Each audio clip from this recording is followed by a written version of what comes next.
So today I am at Pell City High School. I have the honor to visit with Coach Dale Hufford.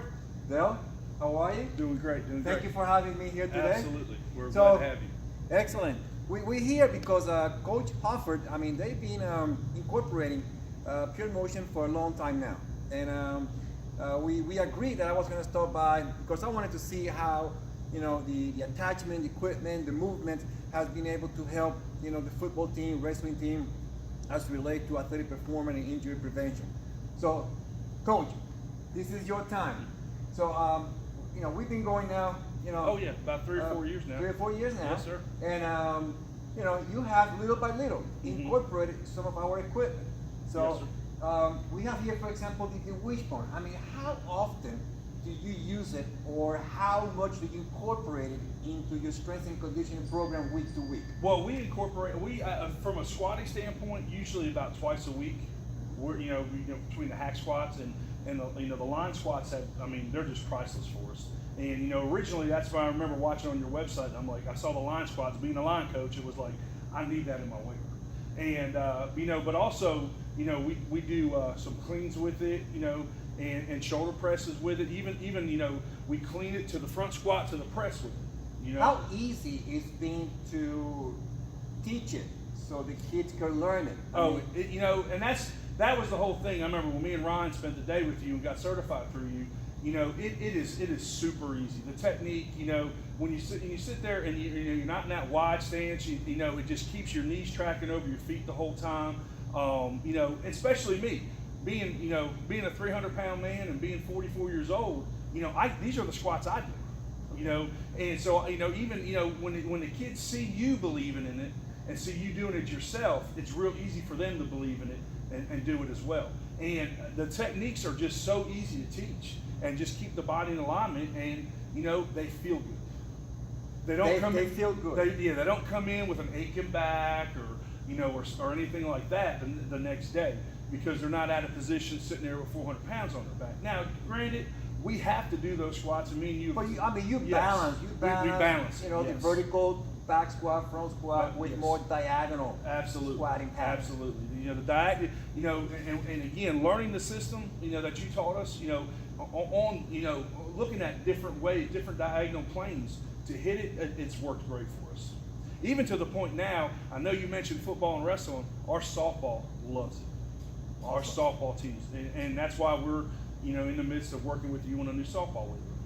So you've been able to embrace not only, you know, loading from the ground up or performing ground-based movement, but you feel comfortable now in the last 2-3 years of being able to add different lines of resistance or yes. angles that really transfer. Absolutely. To the sport. Absolutely. You know, and that's the thing, you know, that made total sense to you, or excuse me, total sense to me when you told me, you're like, what do we do on the football field with our heels in the ground? Yeah. You know, I mean, and here we're teaching kids how to power clean, heels in the ground, squat, heels in the ground, you know, and we're not doing that on the field. You know, we're not doing that on the field. And, you know, you know, you can sit there and watch the kids develop whose hips were so tight. And now they actually have hips because they're able to get down in a natural position where, you know, we're not necessarily throwing a ton of load on them, but they have half the load, twice the reps, and it's absolutely amazing. So you're saying that you don't have to rely as much as you used to on, you know, constant heavy loading. Instead, you have leverage angles or resistance. Absolutely. High intensity, high reps. Absolutely. To leverage that with more the traditional vertical squat. Yes. Now, you said something to me last week about injuries during the season. Like, you know, before you incorporated, you know, our movements with our equipment, our accessories. Mm-hmm. And now that you know, it's been now like 2 years. 2 years, yes, sir. So how's been like the injury stats? Well, it really kicked in this year was, you know, the first year we had no major season-ending injuries, and also no back injuries, no aching knees, and things to that nature. Because one thing Sundays we spent a lot of time on this on Sundays when we came in from a recovery standpoint. stretching ourselves back out, getting the acid moving in our bodies. And but no, we had no major season-ending injuries since incorporating the wishbone squat into, and of course I'm saying the wishbone squat because I'm talking knee injuries, ACLs, anything like that, and I mean not even pulled hamstring.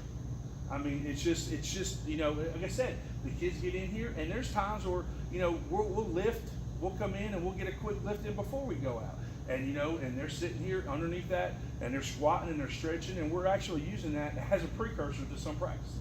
So, not only you have incorporated the wishbone into your strength and conditioning program to strengthen lower extremity or lower body, but you also have incorporated here our sleds. Yes, absolutely. Again, looking at the market of what what we can do with sleds and. And being in your gym, watching Kent Foster, and what the capabilities are with the sled, is absolutely amazing. In fact, we hit it for the first time in our off-season program last Thursday, and they were, they were sitting there and they were driving 5, back pedal on 5, driving 10, back pedal on 10. And it was, I got Coach Duchak yelled over, "What's going on over there?" I said, and I told him, I said, "We're revealing some character, because, and again, I like the high angle and I like the low angle, and again, to the fact that we do sometimes in smaller groups where we'll hook the air fit to it. Yes. And we'll pull with the air fit as well, just to give us that different line of resistance. So it looks like you have being able again to balance, leverage what we call that triple extension. Absolutely. Strength development by using traditional, Yes. vertical lowering, Yes. angle squatting, Absolutely. forward back, and also triple extension with locomotive, gait Absolutely. motion at Yes. different ankle points. Absolutely. And again, from with the sled, even just from pulling with the back to having them strapped up and working side to attaching the air fit to our ankles and bear crawling with that behind us. So you cover all the angles, leaving no gaps. Absolutely, absolutely.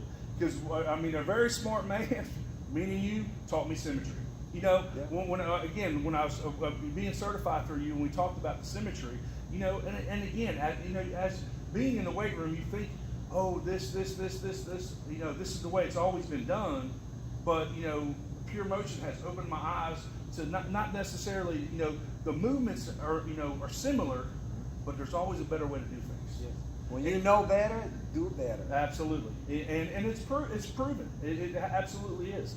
And go ahead. oh no, it's just like I said, for us, just from an injury prevention standpoint, and that was the big thing we sold our kids on, especially during the season when we used a lot of the equipment.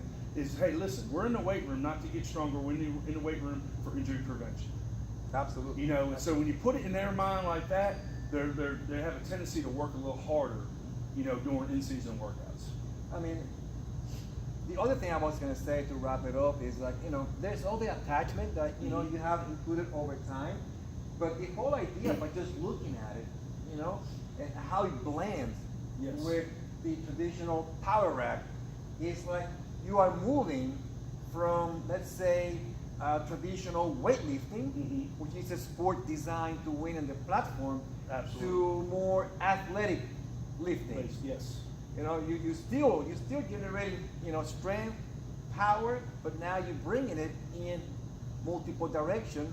Yes, sir. That transfer or matters to the sport that your kids practice. Absolutely. And especially with the use of the Renegade with the Warhammer, bringing into the from moving off the bilateral to the unilateral exercises. I love that stuff, especially with linemen, offense, defensive linemen, because when they're getting into the battle, it's only going to be one arm, a lot of times, Yes. versus two. Now we got the Pell.